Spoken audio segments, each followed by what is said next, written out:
The peaceful colony. The morning sun rose over Eden Prime like it had every morning for the past 40 years. Golden light spread across endless fields of grain that swayed gently in the breeze. The colony was beautiful in a way that made people forget they were living on a world 12,000 light-years from Earth. James Harlan stood on his porch and watched the sunrise with a cup of coffee in his hand. He could hear his wife Sarah moving around inside the house, getting ready for her shift at the medical center. Their son Daniel was still asleep upstairs, probably dreaming about the camping trip they had planned for the weekend. James had grown up on Earth in the crowded megacity of New Boston. He remembered gray skies and recycled air and the constant noise of 20 million people living on top of each other. When the colonial lottery had selected his family 15 years ago, he had not hesitated for even a moment. Eden Prime was everything Earth was not. It was open and clean and peaceful. The colony had 2 million people spread across a continent the size of Africa. Everyone had space. Everyone had opportunity. Everyone had hope. Sarah came out onto the porch and handed him a fresh cup of coffee. She was a doctor, one of the best trauma surgeons in the colony. She had saved hundreds of lives over the years and had trained a whole generation of medical students. She kissed James on the cheek and looked out at the fields. "Another perfect day," she said. James nodded and put his arm around her waist. They stood together in comfortable silence and watched their world wake up. In the distance, they could see their neighbors already working in their orchards. Smoke rose from chimneys in the small town 5 kilometers away. A transport shuttle climbed into the sky, carrying goods to the orbital station. Humanity had been living among the stars for 600 years. In that time, they had built colonies on 300 worlds and established peaceful relations with 70 different alien species. Humans were known throughout the galaxy as reliable traders, skilled engineers, and patient diplomats. They were not warriors. They were not conquerors. They were simply people trying to make good lives for themselves and their families. The last major war humanity had fought was 6 centuries in the past, a brutal conflict that had nearly destroyed the species. After that war ended, humanity had made a collective decision to put down their weapons and choose a different path.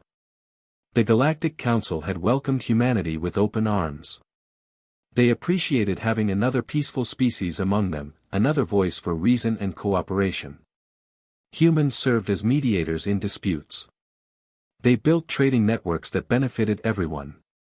They shared their technology freely and asked for little in return. Some of the older species thought humans were naive. Some thought they were weak. But most simply appreciated them for what they were, good neighbors who caused no trouble and asked for no special treatment. The Crethon Empire had been watching humanity for decades. The Crethons were reptilian creatures that stood nearly 3 meters tall with scales like armor and claws that could tear through steel. Their culture was built entirely around the concept of strength. They believed that the strong had the right to take whatever they wanted from the weak. They believed that mercy was a disease and compassion was a weakness. They had conquered 40 star systems and enslaved 15 different species. Their military was feared throughout their region of space. The Crethons had noticed that humans controlled some very valuable territory. Rich agricultural worlds like Eden Prime. Mining colonies with rare minerals. Research stations studying phenomena that could be weaponized. And the humans themselves were soft. They had no real military. Their ships carried minimal weapons. Their colonies had no defenses worth mentioning. The Crethons had debated for years about whether humans were worth conquering. The final decision came down to simple mathematics. The resources humanity controlled were valuable. The cost of taking those resources would be minimal. The risk of retaliation was non-existent. War Marshal Crackstor had been given command of the operation. He was a veteran of dozens of campaigns and had personally killed thousands of enemies in combat. He looked at the intelligence reports on humanity and felt something close to disappointment. These humans had no honor. They had no strength. They would surrender immediately and beg for mercy like all the other weak species the Crethons had conquered. There would be no glorious battle. There would be no test of skill. It would simply be an extermination of animals too stupid to fight back. The Crethon fleet arrived at Eden Prime on a Tuesday morning. There were 60 warships, enough firepower to level a planet. They appeared in orbit without warning, their jump drives leaving ripples in space-time that set off every sensor in the system. James was in the fields when he heard the emergency sirens. He looked up and saw the ships. They were massive and dark, blocking out the sun. His hands started shaking. He had never seen warships before. No one in his generation had. But some ancient instinct told him exactly what they were and what they meant. Sarah was at the hospital when the sirens went off. She ran to the window and saw the ships descending through the atmosphere. They were coming down all over the colony, hundreds of them, landing craft and assault ships and weapons platforms. She grabbed her communicator and called James. His face appeared on the screen and she could see the fear in his eyes. "Get Daniel," she said. "Get him and go to the emergency shelter. I will meet you there." James was already running toward the house. "Daniel," he shouted. "Daniel, wake up. We need to go now." The colonial governor appeared on every screen across Eden Prime. His name was Marcus Webb and he was a good man who had served the colony faithfully for 20 years. His voice was steady but everyone could hear the fear underneath. "Citizens of Eden Prime, we have been contacted by the Crethon Empire. They claim our world as their territory. Earth Command has instructed us to comply with all demands and avoid any provocation. This is surely a misunderstanding that diplomacy can resolve. Please remain calm. Please stay in your homes. Do not resist. Do not give them any reason for violence." James held Daniel tight and prayed that the governor was right. Sarah arrived at the shelter and wrapped her arms around both of them. "Everything will be okay," she whispered. "Everything will be okay." The Crethon soldiers landed in the town square at noon. They were even bigger than the videos had shown, towering over the humans who had gathered to meet them. War Marshal Crackstor stepped forward and looked at the frightened faces. He felt nothing but contempt. These creatures were pathetic. They were prey animals waiting to be slaughtered. A human delegation approached with their hands raised in the universal gesture of peace. The colonial governor was among them. "We surrender," Governor Webb said. "We offer no resistance. Please, there is no need for violence. We will comply with any demands. We will cooperate fully. Please just do not hurt anyone." Crackstor listened to the human beg and felt his contempt grow even deeper. He raised his weapon and shot Governor Webb through the chest. The governor fell and the other humans screamed and tried to run. The Crethon soldiers opened fire. Within 60 seconds, every human in the square was dead. Crackstor spoke into his communicator. "Begin the cleansing," he said. "Kill them all. Make it slow. I want them to understand what weakness costs. Record everything. Our people at home will want to see this." The massacre lasted for 5 days. The Crethons went building by building, street by street, killing every human they found. They did not just shoot people. They made it personal. They used their claws. They took their time. They made sure each death was as terrifying as possible. They wanted the humans to die in fear. They wanted them to die knowing that their weakness had doomed them. They recorded everything with cameras on their armor and drones following overhead. This would be entertainment for the Crethon homeworlds.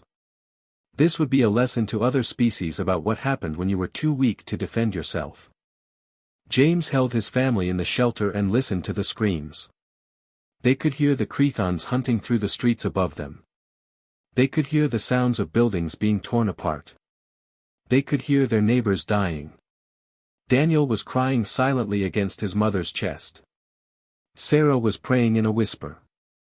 James was making plans. The shelter had a back exit that led to the fields. If they waited until dark, they might be able to reach the spaceport. There were always ships there. If they could get to a ship, they might escape.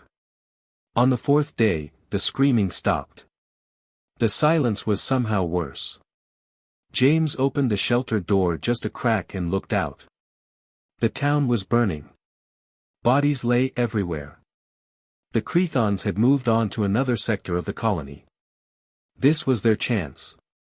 James took Sarah's hand and Daniel's hand and they ran. They stayed low and moved through the fields, using the crops for cover. They could see the spaceport in the distance. There were ships there. They could see people boarding them. Other survivors who had the same idea. They were halfway across the field when James heard the sound. It was a low growl behind them. He turned and saw a Crethon soldier standing 20 meters away. The creature had been hunting in the fields, looking for stragglers. It saw James and his family and started walking toward them. Not running. Walking. It was enjoying this. James pushed Sarah and Daniel forward. "Run," he said. "Get to the ship. Do not look back. Just run." Sarah grabbed Daniel and they ran. James turned to face the Crethon. He had no weapon. He had no training. He was just a farmer. But he was a father and a husband and he would buy his family every second he could. The Crethon killed James slowly. It wanted him to suffer. It wanted him to regret being weak. James never made a sound. He kept his eyes on Sarah and Daniel running across the field. He watched them reach the spaceport. He watched them board a ship. He watched the ship lift off. Then he closed his eyes and let himself die. Sarah and Daniel made it to the cargo vessel called New Dawn. It was a civilian freighter that had been loading supplies when the attack began. The captain was a woman named Chen who had managed to rescue 200 survivors. She sealed the airlock and fired the engines and jumped to hyperspace before the Crethon ships could react. The survivors sat in the cargo hold in shocked silence. Sarah held Daniel and rocked him gently. He was staring at nothing. He had not spoken since they left the shelter. Sarah knew what he was thinking because she was thinking the same thing. James was dead. Their home was gone. Their friends were dead. Their neighbors were dead. 2 million people had lived on Eden Prime. Now there were 200 left. Sarah wanted to cry but she could not. She felt empty. She felt hollow. She felt like something inside her had died along with her husband. Captain Chen set course for Earth. The journey would take 3 weeks. During that time, the survivors tried to process what had happened to them. Some went mad. Some became catatonic. Some, like Daniel, simply stopped talking. Sarah spent her time in the medical bay, treating the wounded and trying to help people cope with their trauma. But at night, when she was alone, she would play the recording that James had sent her in those final moments. He had used his communicator to record a message before the Crethon reached him. "I love you both," he said in the recording. "Take care of each other. And Sarah, if you get the chance, make them pay for this. Make sure they can never do this to anyone else. Promise me." Sarah played that message every night and made her promise to her dead husband. She would make them pay. Somehow, she would make them pay. The New Dawn arrived at Earth 3 weeks later with its cargo of traumatized survivors and its hold full of evidence. Every recording the Crethons had made. Every video of the massacre. Every moment of horror captured in perfect detail. Captain Chen handed it all over to Earth Command and collapsed in exhaustion. The survivors were taken to medical facilities and treatment centers. Sarah and Daniel were among them. They were given rooms and counseling and all the support Earth could provide. But nothing could heal what had been broken inside them. Nothing could bring James back. Nothing could erase the memories of what they had seen. Earth Command reviewed the evidence in a secure facility deep beneath the surface. The military commanders watched in silence as the Chthon recordings played. They saw Governor Webb shot down while begging for peace. They saw families torn apart. They saw children hunted through the streets. They saw 2 million people murdered over 5 days for no reason other than entertainment. When the recordings ended, the room was silent. Earth Command's highest general was a woman named Victoria Cross. She was 70 years old with silver hair and eyes that had seen too much. She had served in the military for 50 years, all of it during peacetime. She had never fired a shot in anger. She had never ordered an attack. She had spent her entire career preparing for a war that never came. Now the war had come. General Cross stood up and looked at her staff. "Get me the president," she said. "Get me the parliament. Get me everyone who needs to see this. And someone find out if Protocol Ragnarok is still in the archives. We are going to need it." The Awakening. The emergency session of Earth Parliament was held in the Grand Chamber that had hosted 600 years of peaceful debate. Every representative from every human world was present, their faces transmitted on screens that covered the walls. President Elena Martinez stood at the podium with General Victoria Cross beside her. Elena was known throughout human space as a woman of peace. She had spent her entire career building bridges, negotiating treaties, and finding diplomatic solutions to every problem.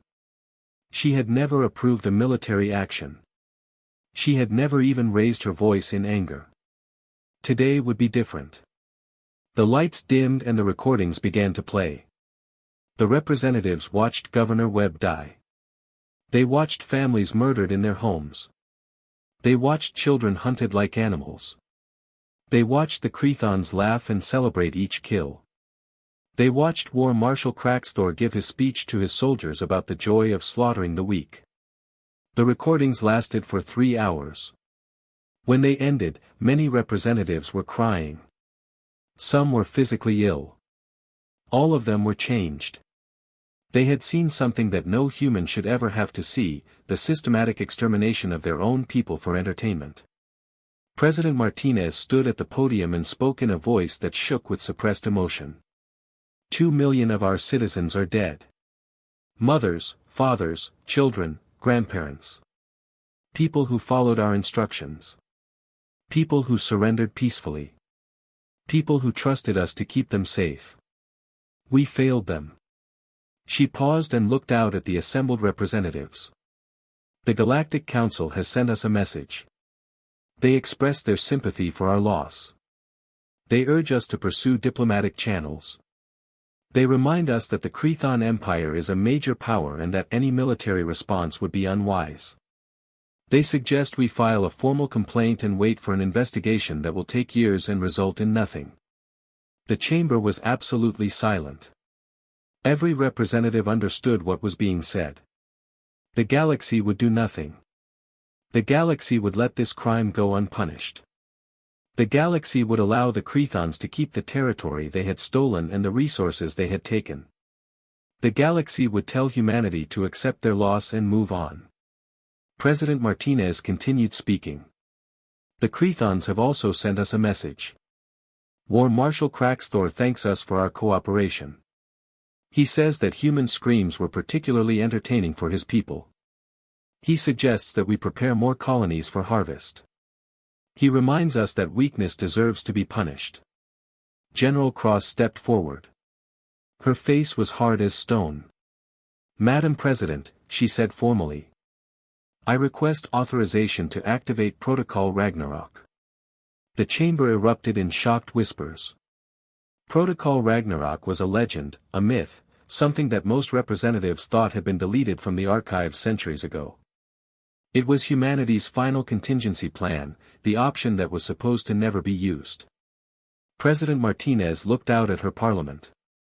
She saw fear in their eyes but also something else, anger and grief and a terrible understanding that sometimes peace was not possible. Sometimes the only language that mattered was violence. The vote was unanimous. Protocol Ragnarok was authorized. General Cross saluted and left the chamber immediately. She had work to do and very little time to do it. The Crethons would expect retaliation eventually, but they would expect it to be weak, symbolic, a few attacks that accomplished nothing. They would not expect what was coming. They could not imagine what humanity was capable of when pushed beyond all limits. Deep beneath the mountains of Colorado, in a facility that officially did not exist, the awakening began. The chamber was vast, stretching for kilometers in every direction. It held 10,000 cryogenic pods arranged in perfect rows. Each pod contained a soldier from humanity's last great war, warriors who had been too dangerous, too broken, too skilled at killing to live in a peaceful society. They had volunteered for this duty 600 years ago. They had agreed to sleep until humanity needed them again. They had hoped that day would never come. Now alarms were sounding and warming protocols were activating, and one by one the pods were opening. In pod number 1, General Catherine Wolfe opened her eyes. She had been 35 years old when she went to sleep. She was still 35 now, preserved perfectly by the cryogenic process. But the eyes that looked out at the awakening chamber were ancient. They had seen things that would drive most people insane. They had witnessed the worst that humanity could do to itself and to others. A technician approached her pod nervously. "General Wolfe," he said. "Welcome back. I am sorry we had to wake you." Catherine sat up slowly, letting her body adjust to being alive again. Her muscles remembered their training immediately. Her mind was already calculating, assessing, planning. "How long?" she asked. 603 years, ma'am." Catherine nodded. She had expected something like that. The fact that they had woken her meant something terrible had happened. Something so terrible that humanity had decided to unleash its demons again. "What happened?" she asked. The technician handed her a tablet. "Eden Prime," he said quietly. "The Crethons massacred everyone. 2 million dead. We have the recordings." Catherine watched the videos in silence. Her face showed no emotion, but her hands gripped the tablet so hard that the metal frame bent slightly.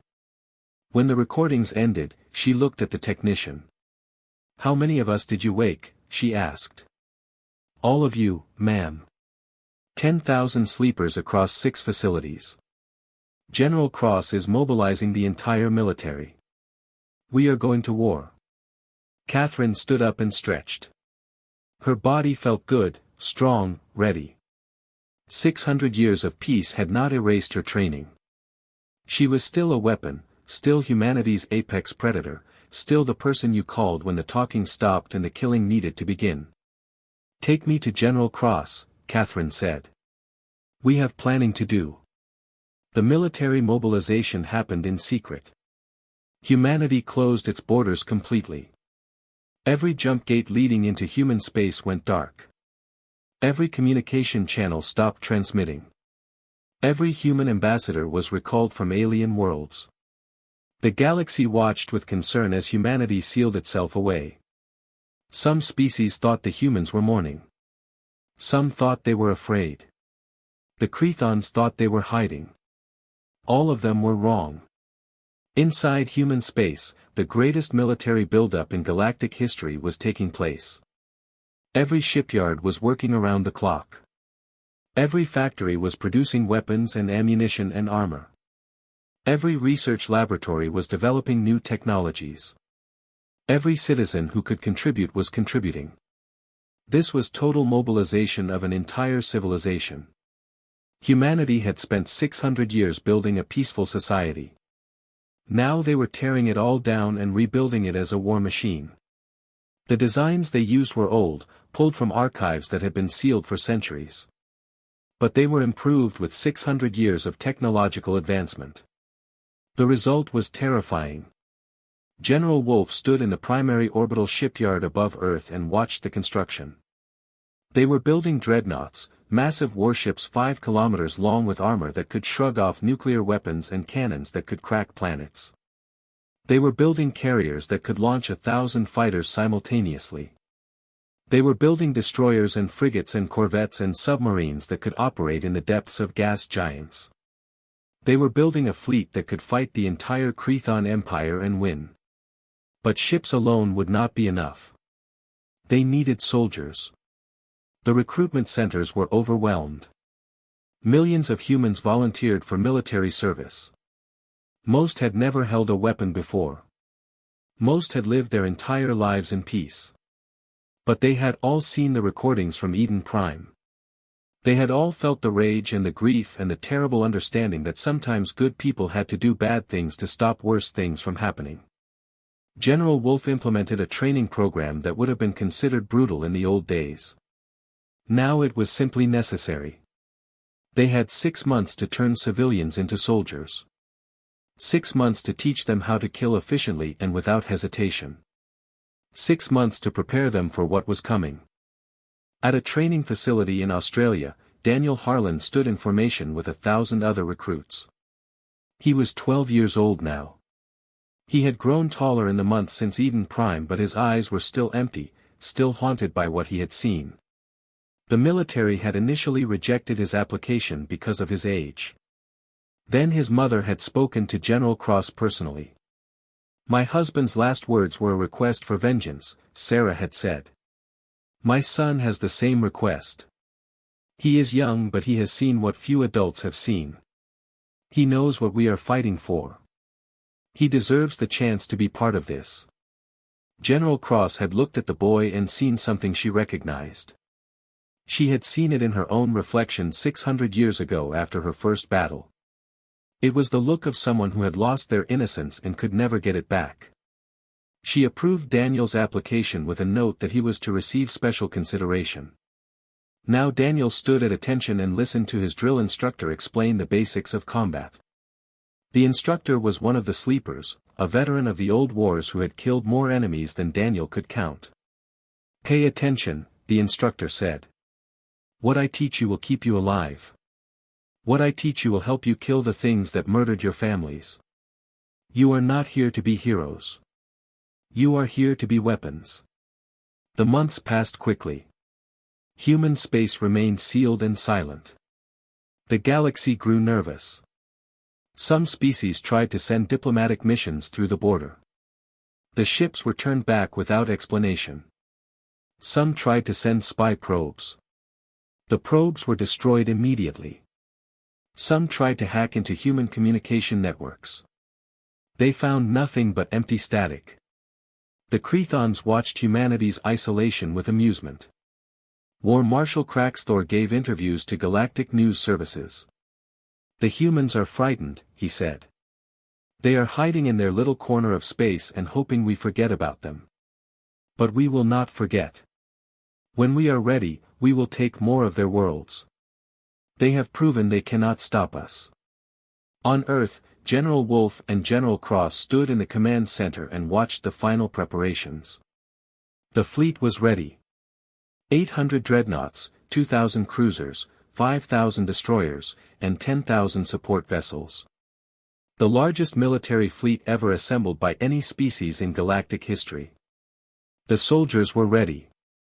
300,000 sleepers and 10 million newly trained troops. Every one of them had watched the recordings from Eden Prime. Every one of them understood what they were fighting for. The weapons were ready. Humanity had opened vaults that had been sealed for 6 centuries and pulled out horrors that most people had forgotten existed. "Are we really going to do this?" General Cross asked quietly.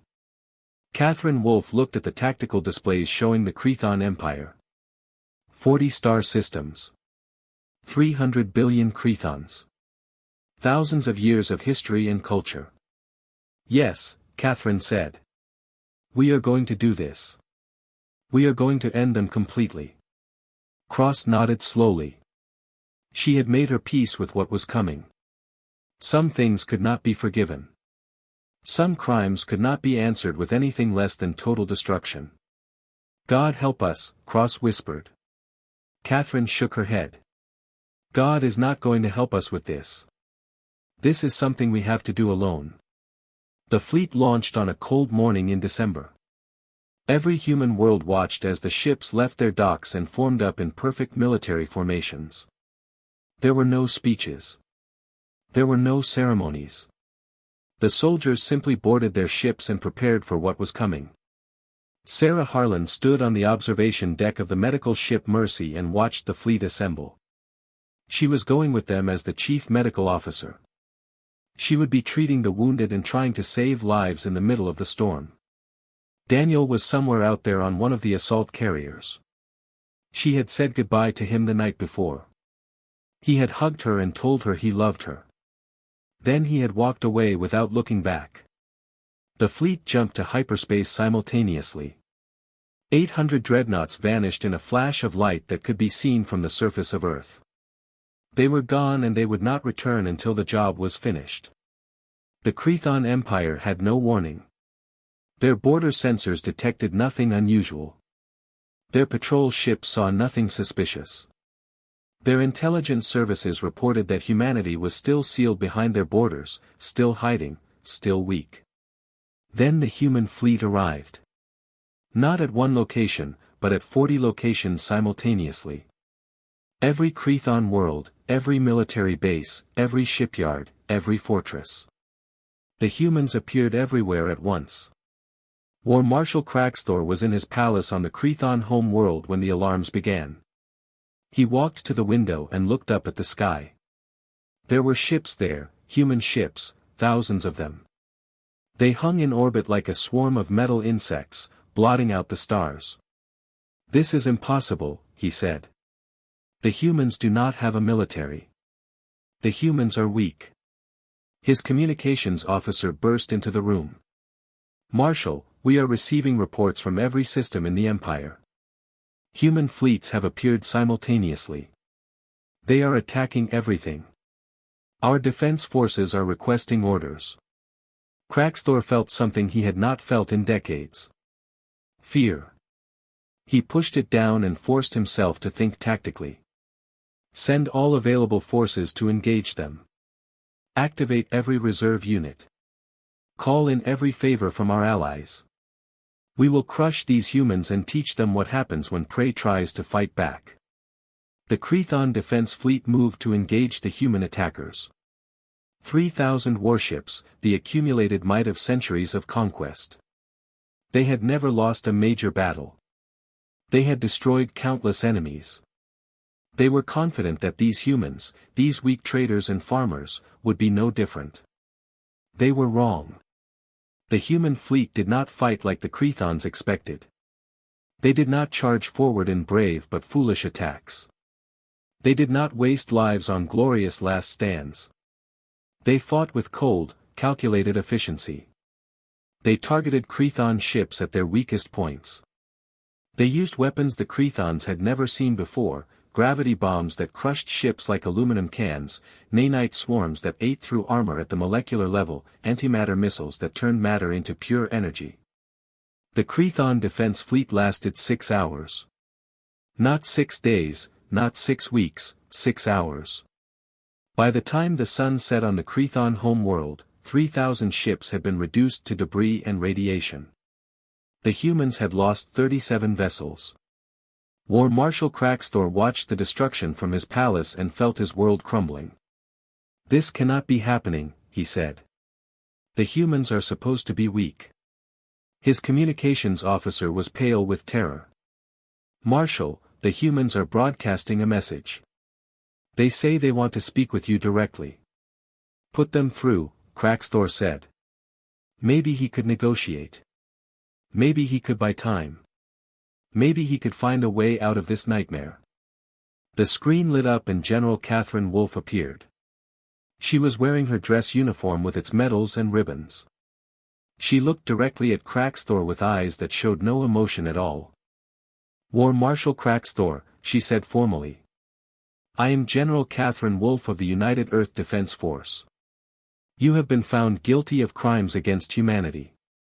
The sentence is extinction." Crackstor felt his blood run cold. "You cannot be serious," he said. "We can negotiate. We can return the territory. We can pay reparations." We can execute those responsible for Eden Prime. Please, there must be some way to resolve this peacefully. Catherine shook her head slowly. You killed 2 million of our people for entertainment. You recorded their deaths and broadcast them as a show. You laughed at their suffering. You celebrated their weakness. Now you will learn what it means to be truly weak. The transmission ended.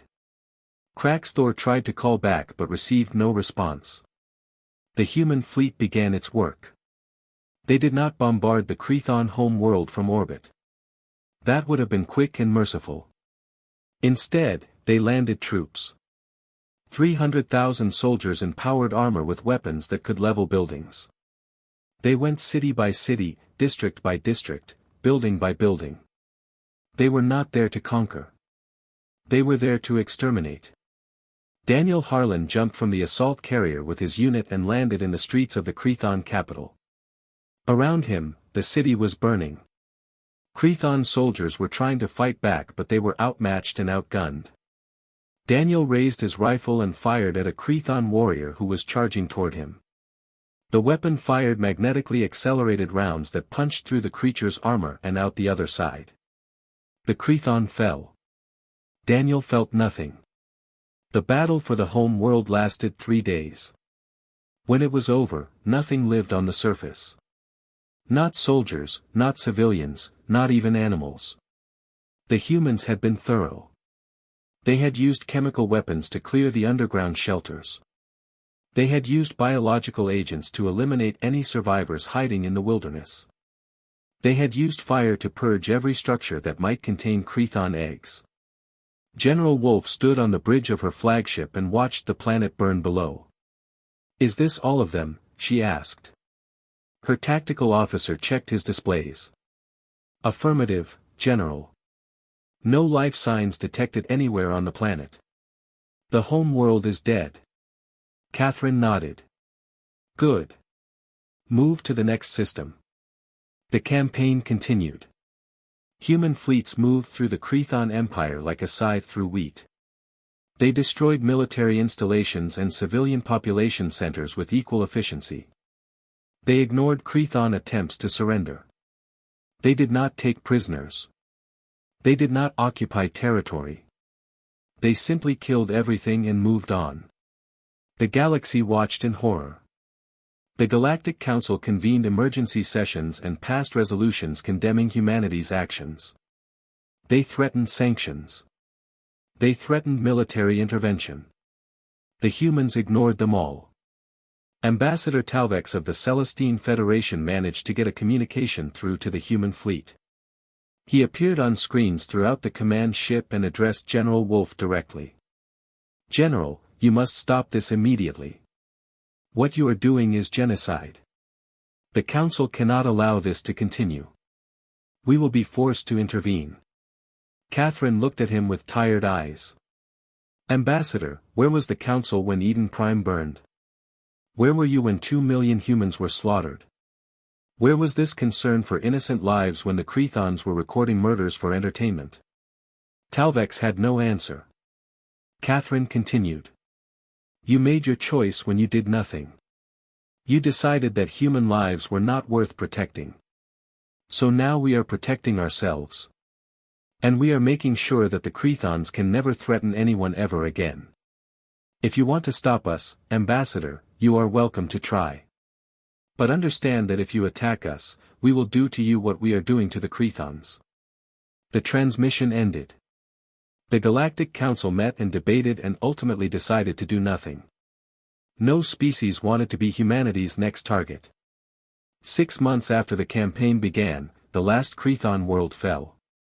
It was a mining colony on the edge of their territory with only 10 million inhabitants. The humans surrounded it and broadcast a final message. This is your last chance, they said. Surrender now and we will grant you a quick death. Fight back and we will make you suffer. The Crethons chose to fight. They lasted 2 hours. When the battle ended, General Wolf stood in the ruins of the colony's central square. Around her, her soldiers were checking for survivors. They found none. Daniel Harlan approached and saluted. "General, we have confirmed total elimination. All Crethon life signs have ceased. The species is extinct." Catherine looked at the young soldier. Daniel had grown during the campaign. He was taller now, stronger, harder. The emptiness in his eyes had been replaced by something colder. He had become exactly what the war needed him to be, a weapon without hesitation or mercy.